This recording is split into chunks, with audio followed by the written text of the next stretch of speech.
important part about community, friendship, family, right? But yeah, there's a lot going on, right? And we know, the blessing was a few weeks ago. We have True Parents Anniversary, Heavenly Parents Day, True Parents Day.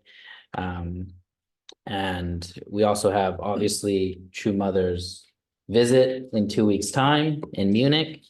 So, and also actually, I don't know how many of you are aware yet or have looked at some of the content, but there's also new content that Mother is promoting about her position and her role in the Providence, right? So I felt it was, very important, very timely that I speak a bit about True Mother and True Mother's role. And the title of the service I wanted to share today is True Parents Model, right? And I think it's kind of a combination of, or a development of two services I gave in the past. One was called Parentism, and one I gave a service about In Defense of True Mother, right? And I was talking a little bit about my view on why, the sons kind of created some division and, rejected Mother's position.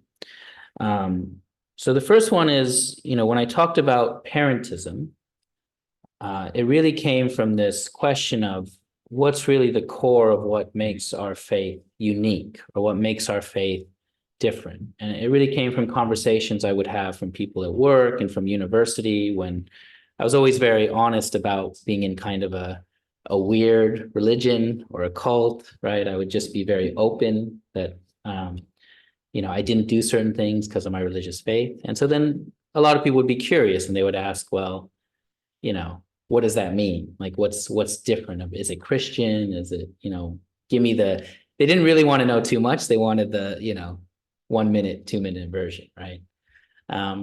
So having had that conversation a lot, I kind of came to this conclusion that the real core of our faith is the idea of parentism, the idea that God is our parent, and that's kind of the model that we try to base our life on. And that's kind of the reason our purpose for existing is in this position of children to a parent, right?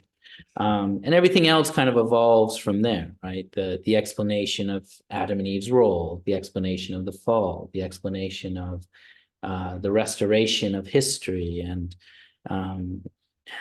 all the families, and then why we need true parents. It kind of all comes back to this idea of our relationship with our original parent, our heavenly parent, right? Our relationship with God is of child to parent. And that parental role is apparent in kind of complete harmony of male and female aspects, right? And so that the husband-wife relationship models that kind of balanced ideal, or at least it should, right? So the core of our faith is God is the parent and we are children, right? And then our purpose is then to become like our parents and to become true parents ourselves, right? One of my favorite quotes from Father is he says, I think it was in a much more informal setting, but he said, me and Mother shouldn't be the only true parents, right? All of you should become true parents. So, I think it's almost one word to describe what is unique about our faith. And we can kind of, if people are interested, we can explain, we can give lots of lectures. We have all our lecture series. But at the core of our belief is this idea that what I would call parentism, right? And I think that's just the easiest way for me to explain it to people and even to understand it myself. So, so it's very interesting. I'm glad someone put up the 70 balloons. I don't know who did that, but thank you. It's very nice. Because on May 1st, we celebrated 70 years of the founding of our church, right? And that's May 1st, 1954, there was the church set up in Seoul, Korea. And, we didn't make a big celebration about it because we had a lot of other celebrations already, but also because, Father never wanted the church to be a church, right? He didn't really, he talks about putting the sign up and wanting ready to take it down at any moment because he didn't want to create another religion, another church, another kind of division or sect, right? He really wanted to try to unite the religious world at the time. But in reality, we're very young church, right? 70 years is not that long compared to, let's call them our competitors, right? Even like Mormons, Jehovah's Witnesses, the younger churches are still significantly older than us, right? So we are a very, very young church. And so there's a lot we're learning. We're still kind of trying to figure out certain things. We're still trying to, we're going through different phases. And also like a very crucial element of that is that Mother is still alive, right? One of the core foundations of our church is still alive and is still, is still kind of guiding what we're doing, right? And so we have a big transition coming up anyway that I think everyone is aware of or should be aware of and should be kind of preparing for internally. It's something I pray for a lot when we're doing the prayer conditions is what happens when Mother goes to spirit world? How do we transition to kind of a new stage of our movement and our responsibility? But what I wanted to point out is even though the church started in 1954, it was still very much a kind of much more traditional Christian type of church, right? Where there was everyone was kind of coming to church as an individual. It was very much devotion based, all night prayer vigils, like really kind of focused on prayer and worship. And if you read all Father's speeches, like his Sunday services are online, you can read them from that time period. And Father's really focused on teaching about Jesus, teaching about having that kind of really understanding Jesus's role and responsibility and connecting in kind of a very artistic way with Jesus's struggle and Jesus's desires to do God's will. So in a way, it was in a way, you could see it as a very Christian type of church, right? But when the Holy Wedding happened in 1960, it was kind of a very significant change because that's when the blessings started. Not just true parents getting married and having the Holy Wedding, but then starting to bless the already married couples, starting to match and bless other couples in the church. It was like a complete change in the culture and view of our church, right? And it was kind of the start of our growth was the blessing, right? And blessing is kind of always has been kind of the core of what we are striving for and trying to accomplish and trying to share with the world is this idea of the crucial role of marriage in our lives and our families, but how that has to be centered upon our heavenly parent. So what's very, even when we got very kind of famous in America and in Europe for being a kind of dangerous religious organization, right? Members were living kind of single lives. They were full-time missionaries. They were living a communal lifestyle. So from the outside, it did look like members were just joining and kind of committing all their kind of individual time to the church. But from the members' perspective, all that mission work, everyone knew in their head and in their hearts that they were preparing for the blessing, right? There was like a 7-year course. There was kind of a formula that was put out there, right?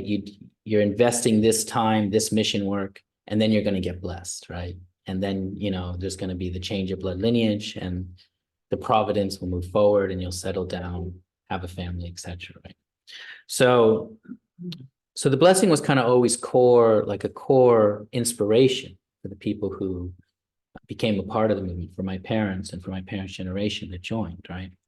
And even after, when things settled down, when people were making families, we were kind of shifted into what we were calling a settlement era.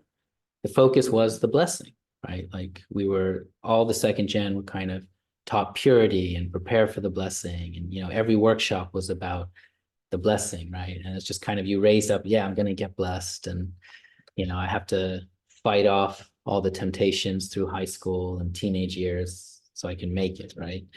And maybe, a kind of simplistic view. And again, we've gone through many phases and we've learned a lot as we've grown, but the blessing is kind of always the core of our faith and what we're doing and what we're trying to accomplish, right? And again, I see that tying back to the idea of parentism, right? It's like the blessing is really that step where we are trying to embody God's heart of a parent, right? Where we're trying to become more than just individuals that are trying to have some relationship with God, but we're really becoming couples that have a relationship with God, right?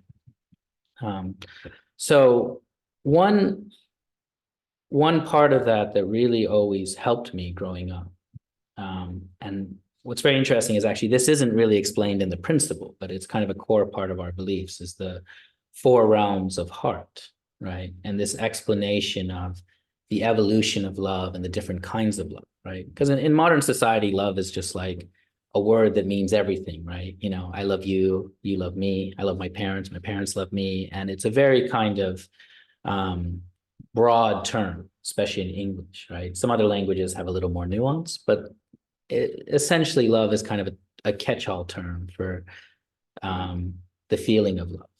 But the four realms of heart kind of explain really clearly, like the evolution of love, like the love of a child, and then the love of a sibling, which is very much the love of friendship, right? And then the love of husband and wife, and then the love of a parent, right?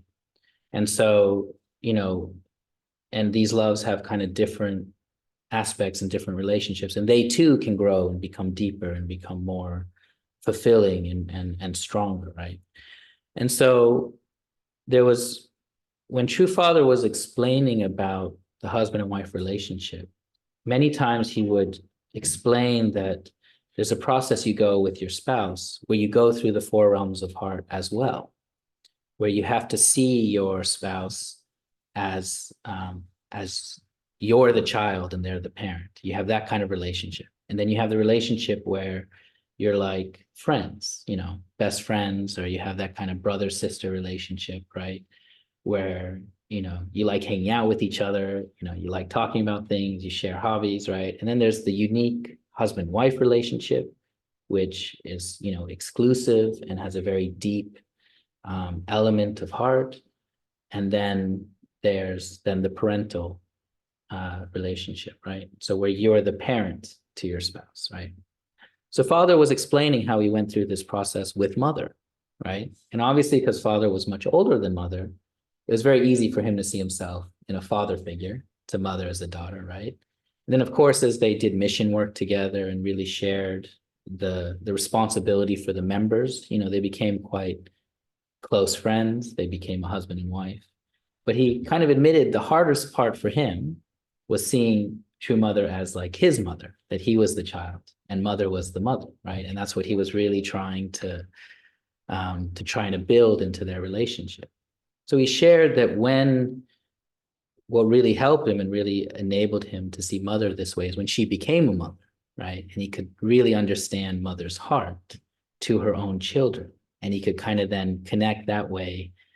Oh, sometimes she treats me like she treats the children, right? And he could kind of see that motherly heart for him as well, right? And it was kind of a deep, experience for him as he, was evolving his relationship with Mother.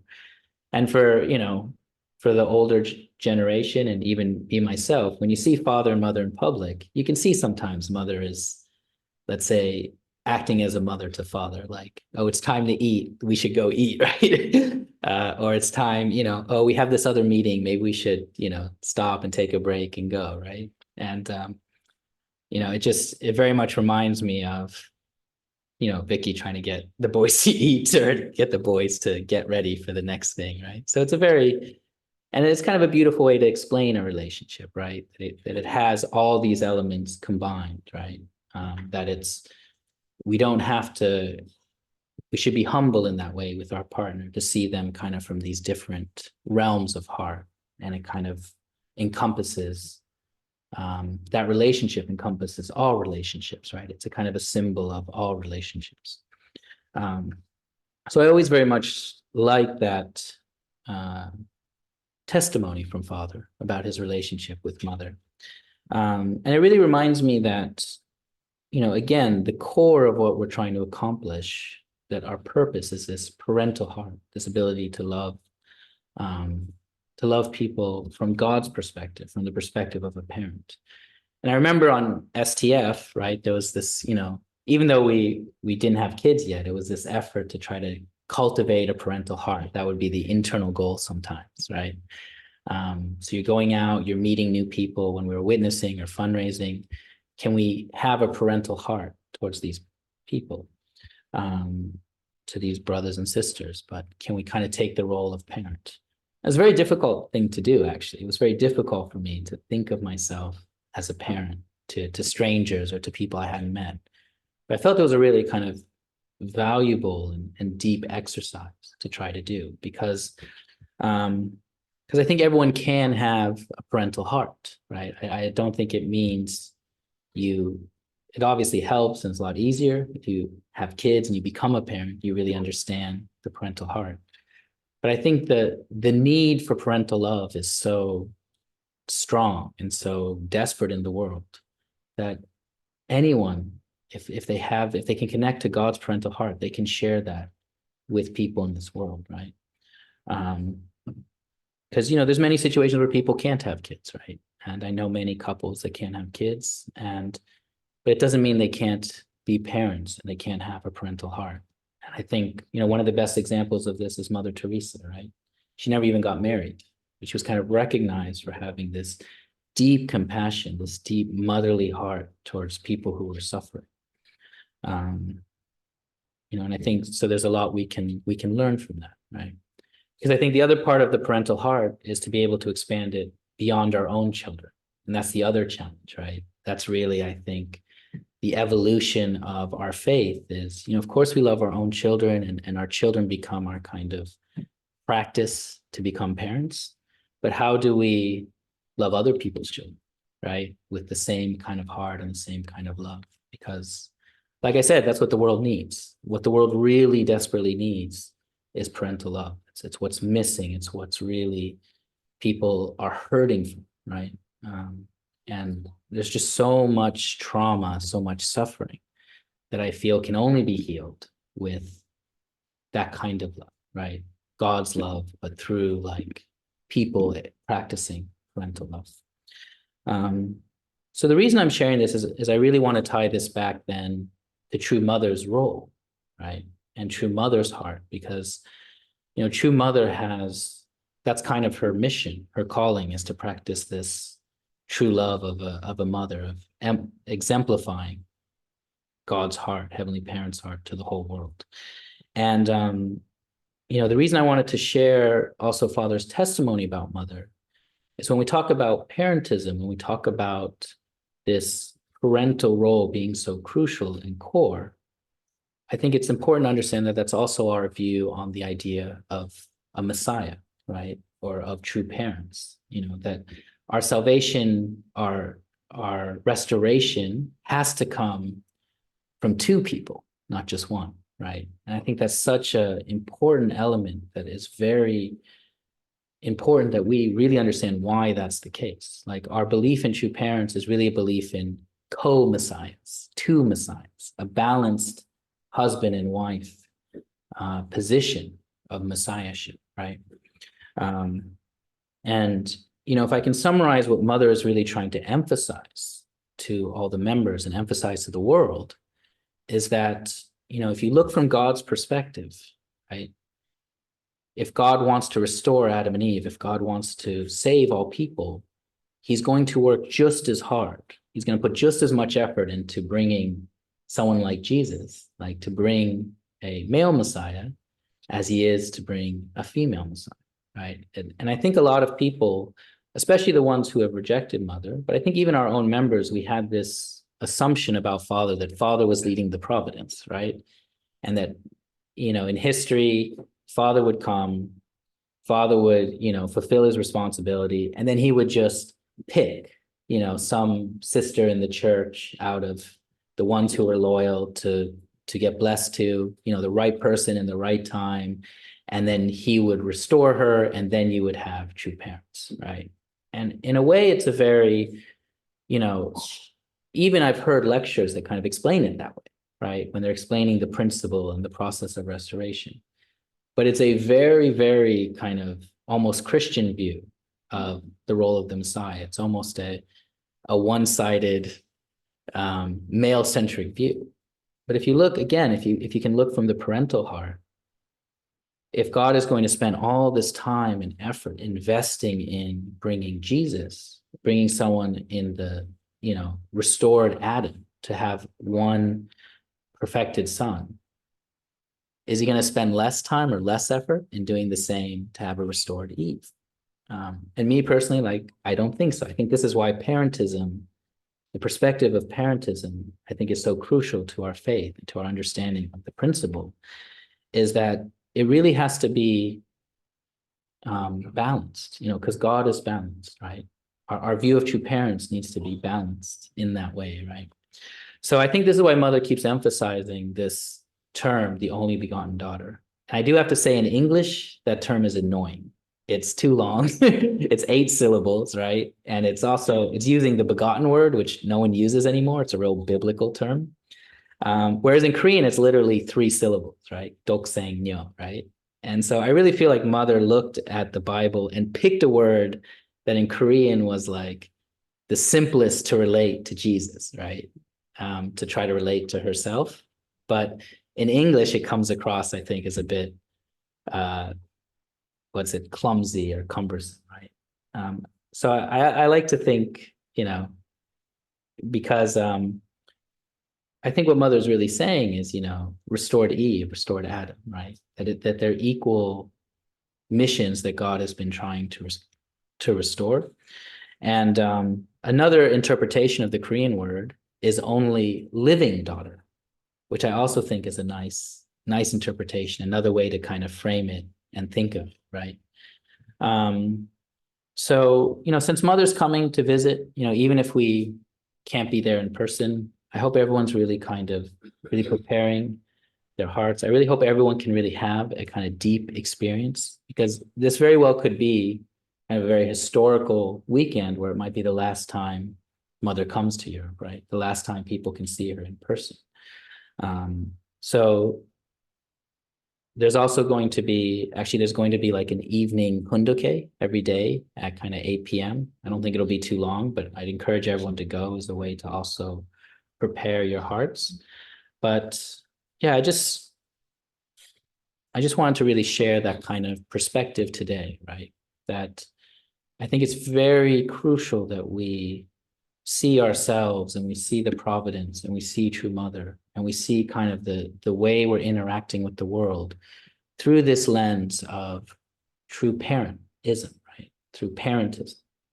And how would a parent view the different things we struggle with, or the different situations we're in? How does a parent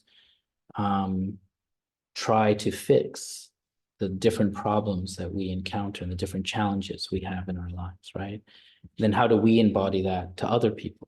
How do we share a kind of parental balanced view, right? And the truth is, you can't do that on your own. You need a partner to do that the right way, right? You really need your spouse. You really need someone who you can practice and learn these things with and grow together with, right? So it's a very kind of, I think the core of our faith is this, right? There's a lot of other things we can say, a lot of other things we can do that are all important. I don't think they're not important. Like, our faith has many aspects, but I think the real core is, how do we embody our parent? How do we represent our parent in the decisions we make and the actions we take? So that's the main message I want to share today. So I hope, as always, grateful for everyone's attention, your time, and I'll close with a prayer. If you can please join me in prayer.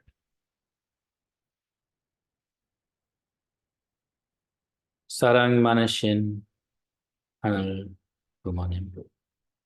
Our beloved and precious Heavenly Parent, we're gathered here today as sons and daughters of you, brothers and sisters to each other, all at different kind of stages and phases in our lives, really struggling to attain happiness, true happiness that will last through any difficulty and avoid misfortune, avoid suffering.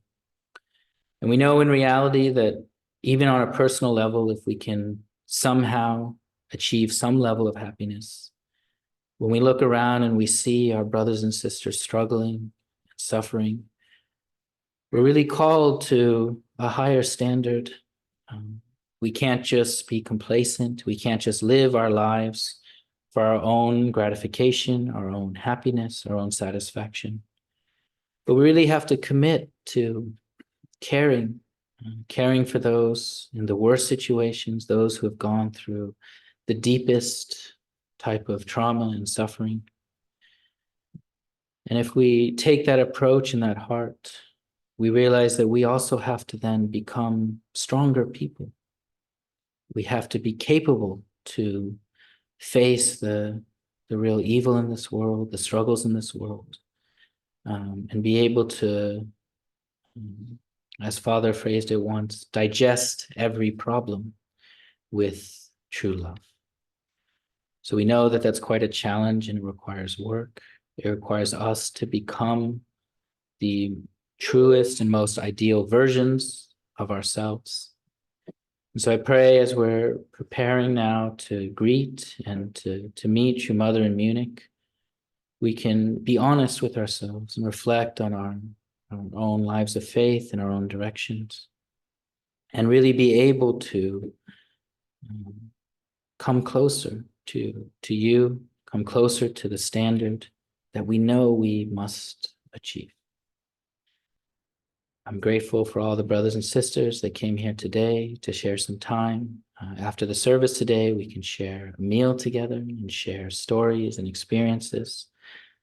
And I pray that through our community here, we can lift each other up, and it can give us an environment, a healthy environment where we can grow closer to you as we grow also closer to each other. I report this on behalf of the brothers and sisters here today, and in my name, Young Eli Lo, a Blessed Central family. Aju. Okay, thank you, everyone. I'll invite Brendan back up.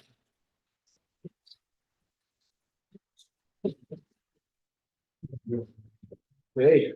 Thank you very much, Eli. Very fitting words with your mother's visit around the corner. As someone who doesn't have kids myself,